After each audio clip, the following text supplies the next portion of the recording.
Welcome, everyone. Thank you all for joining. We are going to talk about life after the terminal, the secret art of crypto market data. And what I hope you guys will get out of this presentation today is a little bit of history for how market data came to be and the long path that it took to get to where it is today, and the proliferation of market data as how important it is to the financial ecosystem today. And then from there, we'll talk about this new asset class, cryptocurrency, and what you can expect in the future from market data with respect to cryptocurrency. But first, a little bit of intro. My name is Ben Richmond. I lead up BD and partnerships at a company called Blockstream. And Blockstream is a technology company. We build blockchain and Bitcoin infrastructure for the future of the financial system. And you may have heard of our CEO. We were founded back in 2014 by the likes of famed cryptographer Dr. Adam Back, who invented something known as Hashcash. I'm seeing some nods in the room, so that's good. And Hashcash is what was effectively used as the proof of work algorithm by Satoshi Nakamoto in the Bitcoin white paper. So he sort of became Bitcoin famous overnight and started this company called Blockstream. Really, really interesting company. We're doing a whole range of things, not least of which is cryptocurrency data. And my background is consulting and big tech out in Silicon Valley. The way I got into Bitcoin was in 2014, 2015, a little later than some, a little earlier than some in this room probably as well. In business school of all places. I took the first class that actually dug into the technology in a business school setting. And the more that I dug into the tech, the more I was like, wow, this is incredible technology. I believe in what this revolution is all about. And Blockstream kept coming up again and again as so critical to the ecosystem. So that's how I got involved in Blockstream. And the last fun fact is I used to tickle the ivories in a folk rock band back in my DC days. And now I'll introduce you to my colleague, Rui, or my partner, Rui, I should say. Thanks. Good afternoon. Thank you for joining, of course. My name is Rui Carvalho. I work at Intercontinental Exchange, or also known affectionately as the ICE. Not that other ICE, the good ICE. So my role is the global head of feeds. So my business represents market transparency. We provide market data feeds to the world in every asset class for not just ICE exchanges and ICE intellectual property, but for all exchanges. It's a consolidated feed. I've been around for a little bit longer than Ben, around 20 years in market data at various brands. Fun facts. I do love Manchester United. We've had a couple of tough years, including this year, but things are going to turn. We thought Jose was the answer. We'll see if Soldier can soldier us on. I'm a Zepp head, for those of you that don't know what that is. That is a big fan of Led Zeppelin. It is ingrained in my fiber. As some of my colleagues know, I bring it to work. I'm also a punk rocker at heart. I grew up in Toronto and I had a little bit of a punk rock phase, but I'm not retro. I was actually alive and old enough to be in that phase, and also in New York. But yeah, I'm glad to be here, and thank you again for joining. So the crypto data feed is a natural partnership between Blockstream and ICE. We're also a technology company. We're very innovative at ICE, but we're a different kind of technology. But as you heard from Ben in his introduction, Blockstream is ingrained in the crypto and chain ecosystems. They were in discussions with all the exchanges. They were trying to bring the ecosystem to market, and they were in all those discussions and already collaborating with a lot of our content partners on the feed. At ICE, we're very focused on our responsibility to the market, which is our number one responsibility, and our number one goal is to provide transparency into the markets. Good data, timely data, whether it's real-time, delayed, or historical latencies, We pride ourselves on highly accurate, highly normalized, so that you can make sense of the markets, so that you, as a trader, you feel that you have confidence in those markets. So it was natural. So Blockstream was in the ecosystem. We're kind of experts in financial market data, put us together, and our cryptocurrency data feed was born. A little bit of history. Markets, have been around for a long time. I mean, a really long time. Amsterdam Stock Exchange was stood up in 1600s, so that's a very long time. What's the point of this slide? The point of this slide is the context that we're in. We are true pioneers. We're at the beginning of the crypto market. It feels like it's been a long time for some of you, but in relative terms, we are truly at the beginning of the crypto market. You could see some markers in there, like the rise of the market data vendor, like ICE and some of our other competitors. And then there's modern market evolution, new asset classes. Sound familiar? Crypto's a new asset class. It definitely is an asset class, whether you call it a commodity or more like a commodity or anything else, it's still an asset class. It's a tradable asset class, and it's very important to the market and becoming more and more important in the institutional market. But you could see the rise of data is parallel with the rise of technology, right? So in the early 2000s, decimalization. Ooh, can you imagine that? Decimalization. Y2K.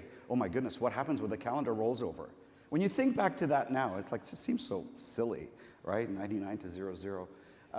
But technology at the time did have its constraints, and it was quite worrisome. The rise of HFT, high-frequency trading, the rise of the machine trading. Over 75% of the world's volume in every asset class is now done by machines, completely. Which brings us to the new frontier. That's what we're calling cryptocurrencies asset class.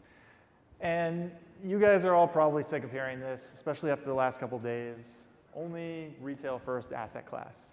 Okay, I'm sick of hearing it too, but what does it mean? Why is that important? Well, this is the first asset class that was started from a grassroots movement, right? It started with Satoshi Nakamoto's white paper and Bitcoin, and early innovators and people who believed in the technology.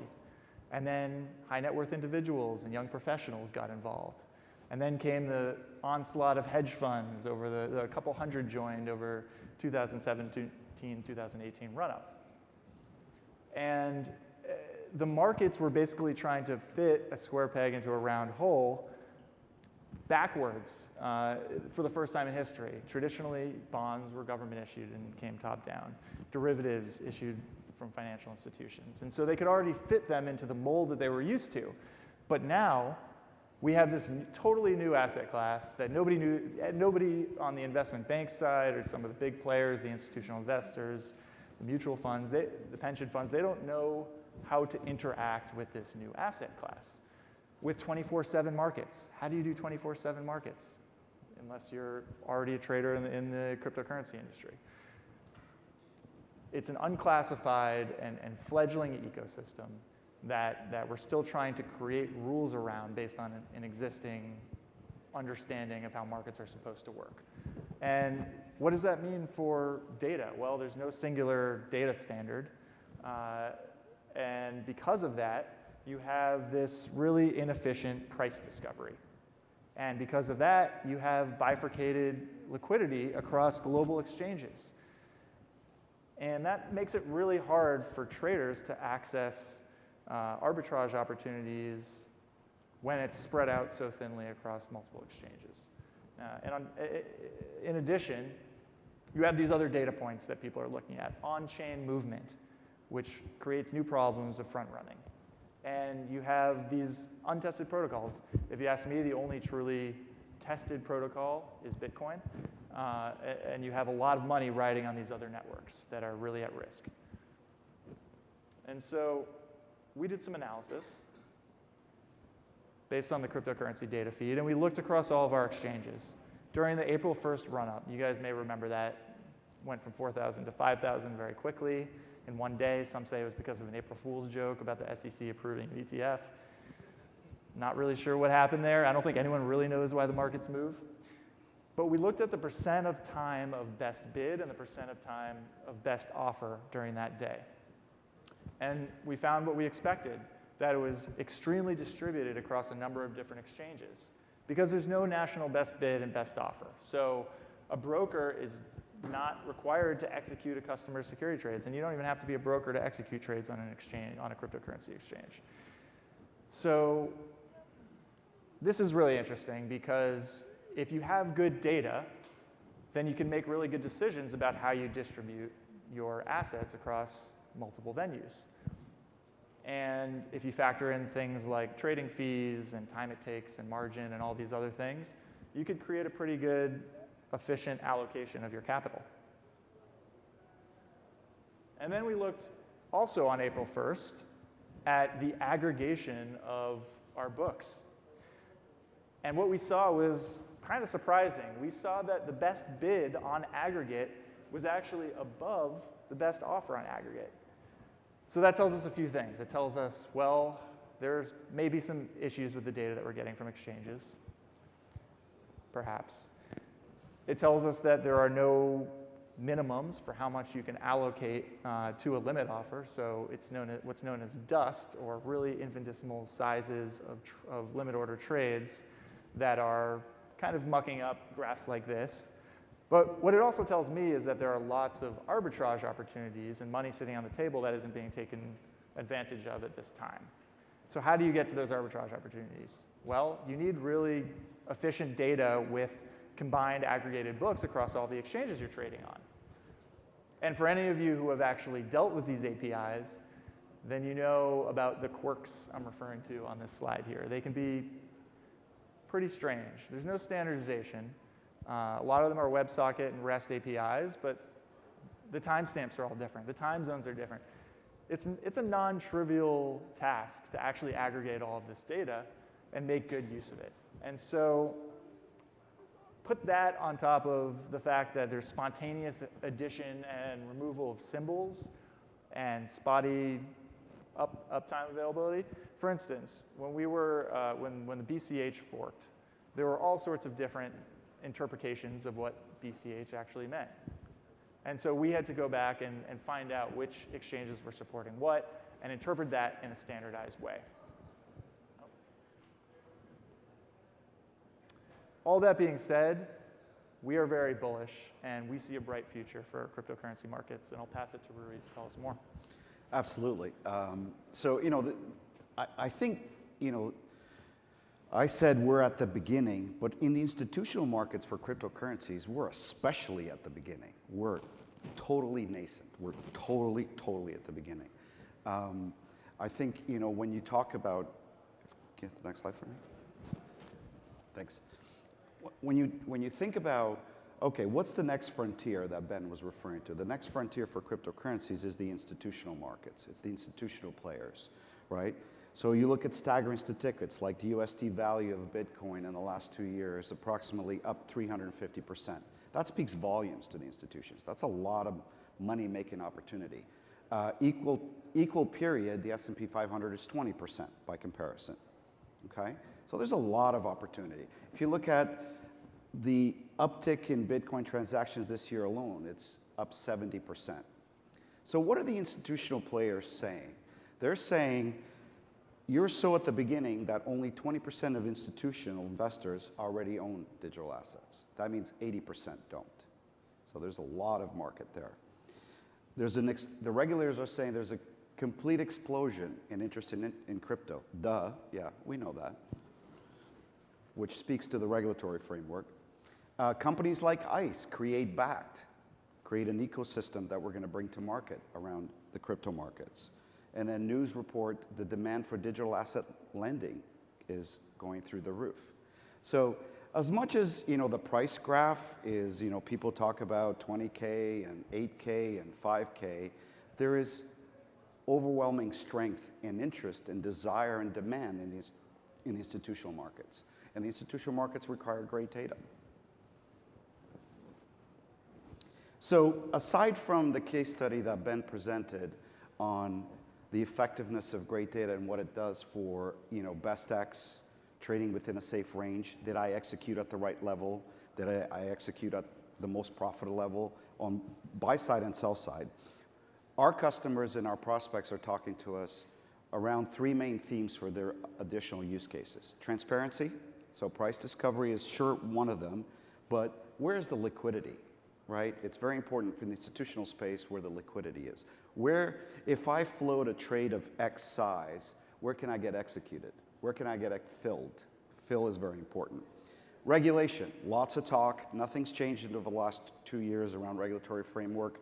We're still in a standstill waiting for a tradable ETF. But what we're hearing is on the innovation side, we're talking to a lot of big brand benchmark providers. And they're leveraging our feed to build the next S&P 500 index, the next Dow 30, the next NASDAQ 100, in advance of the tradable instrument coming to market. So I think you will see some of that in Q4 19 and Q1 20, some very important brands coming to market with some key benchmarks around cryptocurrencies. And speaking about innovation, we're not just talking about innovation on the financial instrument side. There's innovation in the technology too, because we're opened up to this whole new world of use cases with cryptocurrency.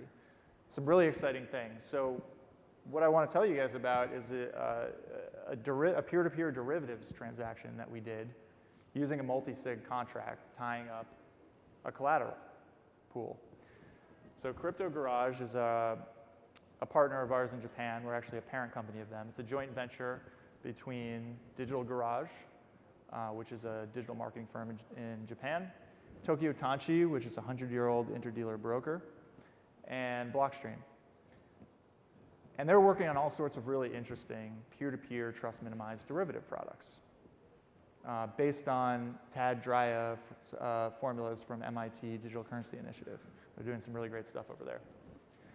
And basically what happened, I'm going to go through this quickly because we're running out of time, is we created a peer-to-peer contract, tied it up in a multi-sig, and created all of the potential outcomes that could occur at the end of that time period, and referenced the cryptocurrency data feed as an oracle, so that the BTC USD price could settle it automatically and distribute it to our wallets.